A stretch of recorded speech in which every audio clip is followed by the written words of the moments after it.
Hello friend, welcome to my YouTube channel. তো বন্ধুরা, এই ভিডিওতে আমরা কিন্তু কথা বলতে চলেছি আইপিএলের অন্যতম একটা ফ্র্যাঞ্চাইজি দিল্লি ক্যাপিটালস। হ্যাঁ, সেই দিল্লি ক্যাপিটালসের এবারে আইপিএল অকশন কেমন গেল এবং তারা কিন্তু কেমন কেমন প্লেয়ার শপিং করে তাদের একটা স্কোয়াড তৈরি করলো। এছাড়া তাদের বেস্ট প্লেইং 11 কী হতে পারে, তাদের উইকনেস এবং স্ট্রং জোন কোনগুলো রয়েছে, সে সমস্ত বিষয় নিয়ে আমরা এই ভিডিওতে কথা বলতে চলেছি।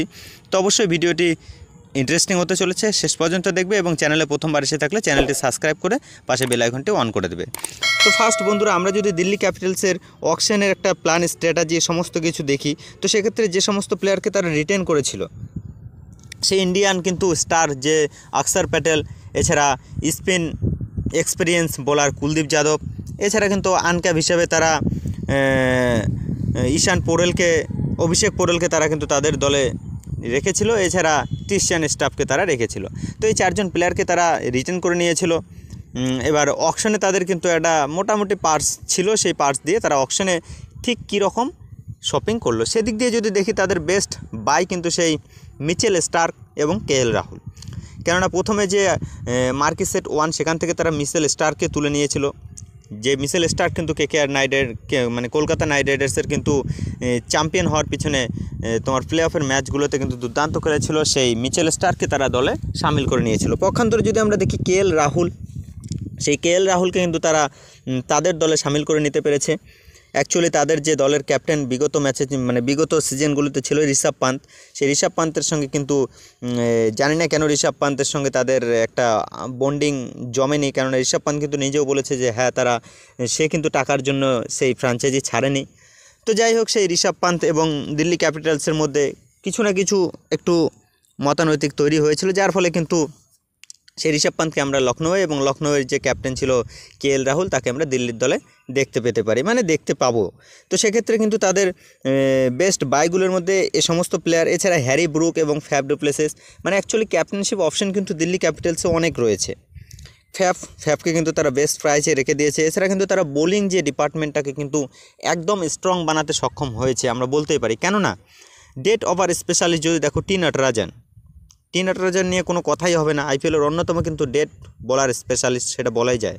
এছাড়া মিচেল স্টার্ক যে বোলার রয়েছে, মোহিত শর্মার মতো বোলার, মুকেশ কুমারও কিন্তু গত বছর ডেট ওভারে কিন্তু দুর্দান্ত বোলিং করছে। এছাড়া কিন্তু টপ লেভেলের 8 ওভারে কিন্তু স্পিন কোয়ালিটি বোলার রয়েছে অক্ষর প্যাটেল, এছাড়া কুলদীপ যাদব।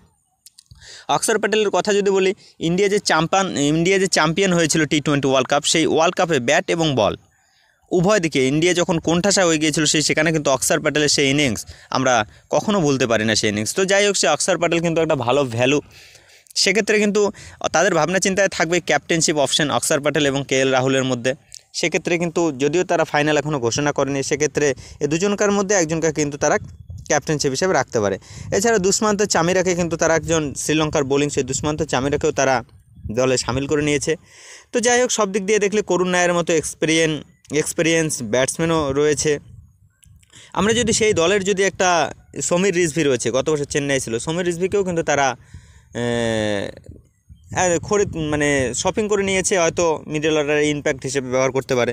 তো প্রথমে যদি আমরা সেই টিমের একটা প্লেইং 11 বানানোর চেষ্টা করি, কেমন হতে পারে প্লেইং 11, যেহেতু তোমার জ্যাক ফ্রেজার ম্যাকগার্ক টিম করে নিয়েছে, সেই জ্যাক ফ্রেজার ম্যাকগার্ক তো অবশ্যই টিমের ফার্স্ট চয়েস ওপেনার হতে পারে এবং হবেও বটে। আর সঙ্গে কিন্তু কেএল রাহুল কিন্তু এবং জ্যাক ফ্রেজার ম্যাকগার্ক, সেই দুজন প্লেয়ারই কিন্তু দিল্লির হয়ে ওপেন করতে পারে। আমরা কিন্তু প্রত্যেকটা টিমের ওপেনিং যে ব্যাটসম্যানরা রয়েছে সে নিয়ে একটা ভিডিও অলরেডি দিয়ে দিয়েছি, তোমরা চ্যানেলে গিয়ে দেখে নেবে। এছাড়া নাম্বার 3-তে কিন্তু অভিষেক পোরেল, নাম্বার 4-এ হ্যারি ব্রুক। এছাড়া কিন্তু চাইলে হ্যারি ব্রুককেও নাম্বার 3 এবং নাম্বার 4-এ অভিষেক পোরেল, এরকম কিন্তু কমিউনিকেশনে তারা কিন্তু বেস্ট 4 সাজাতে পারে। 5-এ কিন্তু আসবে ক্রিশ্চিয়ান স্টাফ, গত বছর ভালো গেছে, এবং 6-এ আশুতোষ শর্মা, পাঞ্জাবের কিন্তু গত বছরের হিরো আশুতোষ শর্মা, সেই পাঞ্জাবের হিরো কিন্তু এবার দিল্লিতে। এছাড়া আমরা যদি দেখি 7-8, 7-এ অক্ষর প্যাটেল, 8-এ মিচেল স্টার্ক এবং 9-এ কুলদীপ যাদব। এবার 10-এ টি নটরাজন, 11-এ মুকেশ কুমার। এছাড়া তারা কিন্তু ইম্প্যাক্ট প্লেয়ার হিসেবে কিন্তু সমীর রিজভি এবং মোহিত শর্মাকে ট্রাই করতে পারে, বেস্ট অপশন হবে। এই নিয়ে যদি আমরা এই টিমের একটা ব্যালেন্সের দিক লক্ষ্য করি, সেক্ষেত্রে কিন্তু টিমের ব্যাটিং যদি তোমরা দেখো, ব্যাটিংয়ে কিন্তু অবশ্যই তোমার কেএল রাহুল ছাড়া কিন্তু ইন্ডিয়ান স্টার আনএক্সপিরিয়েন্স রয়েছে। কেএল রাহুলে একমাত্র এক্সপিরিয়েন্স ইন্ডিয়ান স্টার রয়েছে।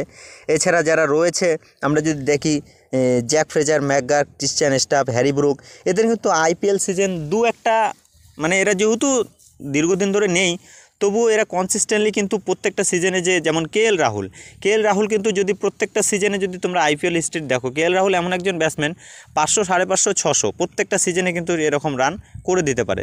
তো সেক্ষেত্রে আমরা যদি অন্যান্য প্লেয়ারদের দেখি, যেমন জ্যাক ফ্রেজার, ম্যাকগার্ক, গত বছর ভালো গেছে, এবছর ভালো যাবে কোনো কিন্তু গ্যারান্টি নেই, কেননা সুনীল নারায়ণের মতো প্লেয়ার গেল তো গেল, না গেল তো ভেসে গেল।